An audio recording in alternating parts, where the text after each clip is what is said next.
All right, everybody, day 5. We're halfway there.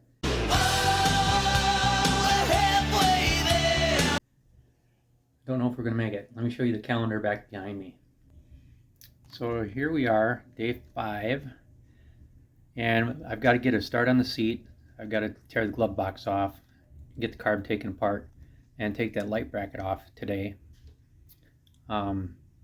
And then tomorrow, start on the seat means just cut a piece of foam off and shape it and get it glued on, let the glue set overnight. Then tomorrow I can finish shaping it, cut the board and upholster it, put the carb back together, and hopefully finish the light bracket. And then this is the important day because this is the only day where it might be warm enough for the car wash to be open. So I'm going to clean the inside of the sled, the hood, tank, that kind of stuff.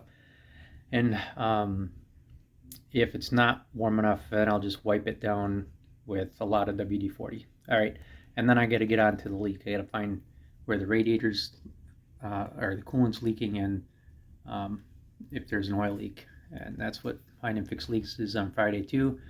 Rebuild that fuel pump and then start reassembling everything and test it out here on Saturday. That's the day of our show. So when everybody's done with their show and done with their ride, I'll be home fixing my snowmobile so I can make it to Earl Emmerich Memorial Jalopy Ride on the 5th. You know, as my old boss used to say, good Lord willing and the creek don't rise, we'll be there. All right, let's see what we got at Hall's. We got our fuel line, oil line. Now I learned that the Sprintfire, let me try to get that in there, has exceptionally large fuel line. So I don't know what that says, but it was unusually large. Traded in our fuel pump for a fuel pump rebuild kit because that fuel pump is staying on there at least until spring. What else we got? Oh, we got my right angle with the fuel grommet. It's like Christmas here. A couple other things. The in-tank filter. What else is over here? And a 90-degree fuel shutoff, which should work good in that sled. And oh yeah, the fuel filter. So all we're missing is the inline oil filter, because this line is so large, and then that oil sensor, which we thought, you know, that I thought that was going to be a problem. So that oil sensor may just have to stay there until I don't know if I'll get one here in time for Earl's ride, but I'll get one on order and see if we can get one here in time. And one quick thing I wanted to show you, I got a new key here. That's the old one, that's a new one. Thanks, Captain Obvious. And the only reason I got a new one, not because I like tossing money away, but once you've had one of these break off in the ignition, you don't want that to happen again, and this is pretty rusty, so I thought I'll just grab a new key. Alright, so we're going to start on the seat here and show you what I'm going to do, and hope, well, I don't know what I'm doing, as with all of this, but we're going to give it a try. I'll show you what my plan is. Okay, on the seat there are all these little bad spots, like these, and these here. These are the biggest ones back here. Then there's a chunk missing here as well, and if you just put a cover on there, you're going to see those. So the idea is that I'm going to shave this off and replace it with some high-density seat foam. So this is my high-density seat foam, and you see it's about, I don't know, about an inch. So the idea here is I'm going to shave off an inch, this back part here, and just replace it with this foam, and then shape that. And then the other thing I got to do is, there's still some chunks of old seat cushion on there. There's a bunch of it on the front too. Yeah, and that's on there pretty good. I think they must have used some contact cement. So we'll put this on, and we're going to use... There's more of it up here too. Gorilla Glue contact cement here.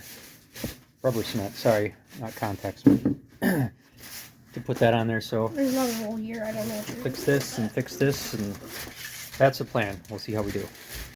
So this is like kind of like filleting a fish or skinning anything, I guess. Yeah, I was thinking of deer. Skinning Because I've done that. It's kind of like that. kind of like skinning a deer. If you just pull it off, you're going to pull off all the foam with it. So you get this, and so you must like wrap it around and fold it on there. So that's that piece. And we'll just keep doing this for all this black stuff here. Get rid of the old seat. Now let's see if he can do it without screwing anything up there. That's a pretty valuable piece of foam. How valuable would you say it is? $1 million. $1 million. Yep. There's quite a bit more on the front, as you can see. Yeah. So this is going to be a bit. Yeah, this is a longer process. Yeah. You've seen us do a little bit of the back too. You know what this looks like. Alright, so I got that last piece off, and I think they used some good glue there. Took parts of the seat, so we'll see how the new one wraps around there. And now it's time to cut off chunks and start replacing. And for that, we got a device that's definitely specifically for John Deere Sprintfire seats. It's totally not just an electric knife from Goodwill that we bought for $6. Totally not. Alright, Yeah. so the reason you use an electric knife is because the blades reciprocate back and forth and cut into the foam really good. If you just use a regular knife, they kind of saw back and forth and it doesn't work as well.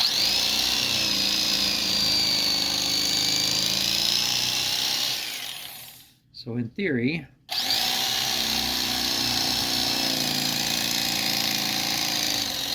I just have to go like that and then kind of straight in, right?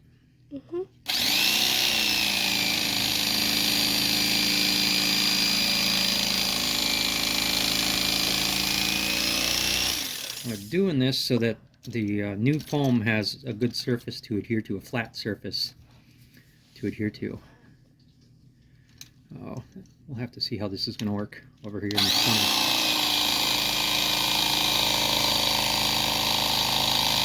I'm pretty much a pro at this. I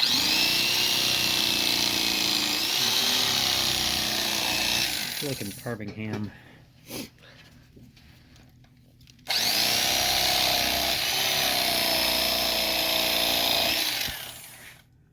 Alright, I gotta flip this around. Got it? Yep.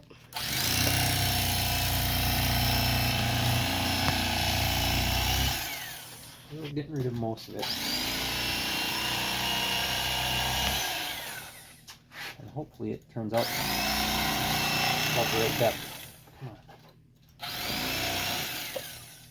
Again, those fish filleting skills are coming in. Handy. So our seat isn't really even there.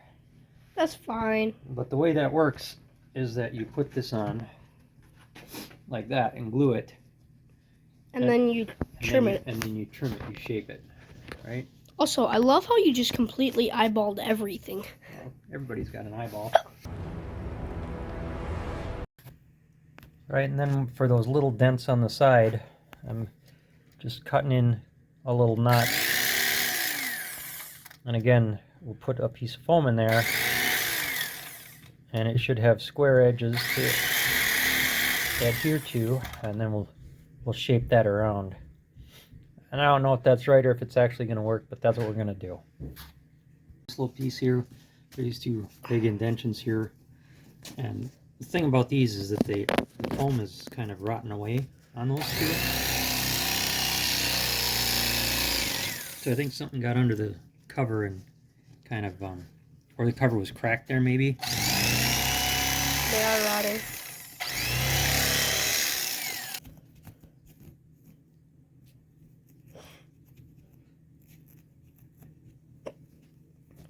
Okay.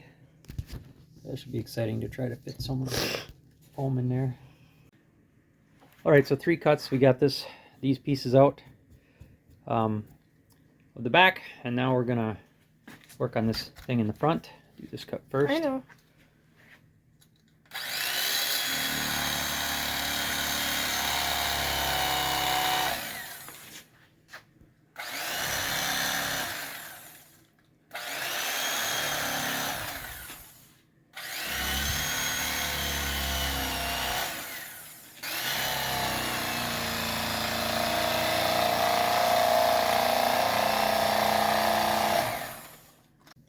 Now we just got to do the second step, which is basically cutting down from here so we can shave this off. Now there's a little bit right here that needs Yes, to be we're just going to shave that off. shaved off. Now we make this square so rectangular foam can fit in it.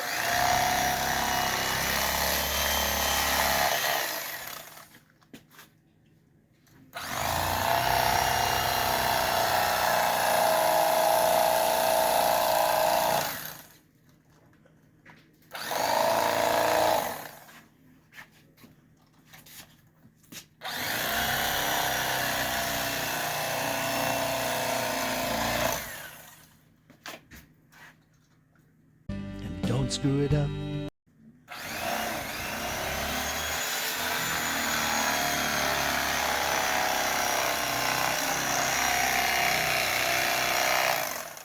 Oh man.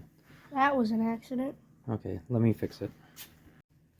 Alright, here's the finished product. This chunk up here is a little bigger than I would have liked, but that's okay.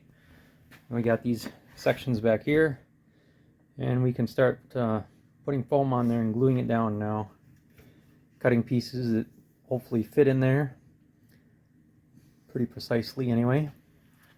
And then we'll let it glue and dry overnight. Try to get the same shape here. This high density seat foam is not the same density as the John Deere seat foam, which is going to be interesting, but I have an idea. Okay, so that's that piece.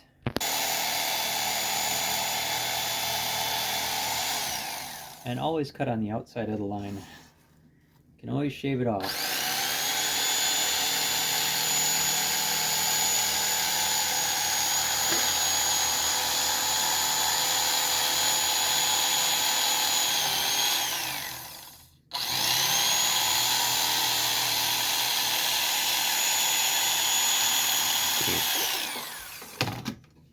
Here we go.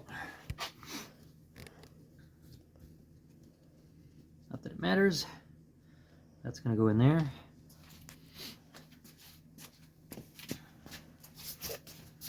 Like so. Right. Okay, we're doing the same thing again.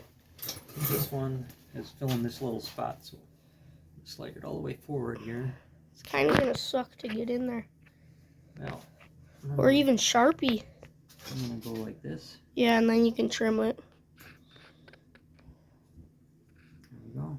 Uh-huh. And then I just need to know there and here on the other side where that hits, and then I can maneuver.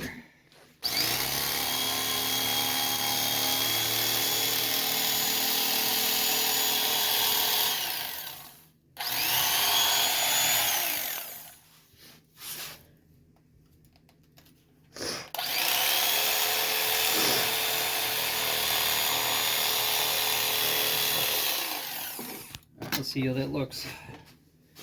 Come on, baby. Come on. It fits. Well, kind of. Kind of fits.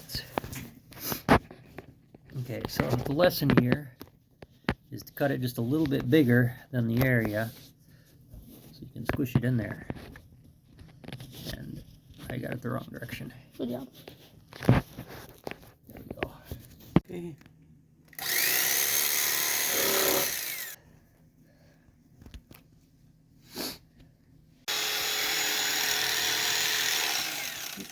Come on. Oh no, your foam. Alright, let's check. How would this go in? Perfect. There we have it. Alright, now it's time to glue everything in there. Okay, so this says it has a repositionable bond up to 5 minutes, which means we got to layer this thing on there and then kind of stick it on good. So I'm gonna have to figure out how to hold this. I sent the kid upstairs to get a needle. So I think we're gonna layer it up good with glue and then stick a needle through it. Okay, we put a couple of needles in there to hold that piece in place here. It's kind of an interesting thing that I didn't think about. In case you're wondering what he said before he finished his sentence, he said the foam is absorbing the rubber cement. Same thing down here. See, that's a lot of cement, liquid cement. Rubber cement. Whatever, same thing. Same thing, different idea. Brush, just spreading it out like this, out to the edge. Right, out to the edge. Kind of in there. The last thing I want to do is get on this edge. Let's see how this is going to go on there.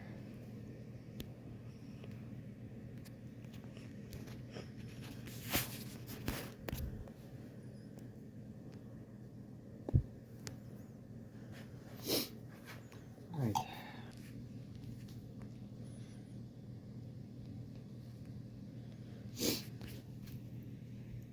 Okay. Can I put one more in up right here? Actually, we need to put like 3 in across the back here. Yeah, but it's still more comfy than the seat. All right, we're using pins to hold it up against the foam together, so it's in theory looking like one piece. So now I'll glue these other pieces in and call it a day. All right, everything is glued on and drying. So we'll see how it looks. We'll shape it up tomorrow, and then I'll have to cut the bottom, the base for it, and put the cover on. All right, end of day 5, and let me show you where we're at. I came down here and I threw some bullets on the foam to make sure that you know, they're staying in contact with that rubber cement drying, and so we'll just let it dry overnight. Tomorrow we'll cut the batting to fit over top of it. We'll cut the bottom, hopefully put some polyurethane on there, and then there's a seat heater that I bought that'll go on there, and we'll wrap it with the cover and hope it all works. So hopefully we can get all that done tomorrow. If we can get all that done tomorrow, I think we can make up the little things that I was hoping to do in addition to this. But all right, I don't know if we're going to make it, but we're going to give it a shot.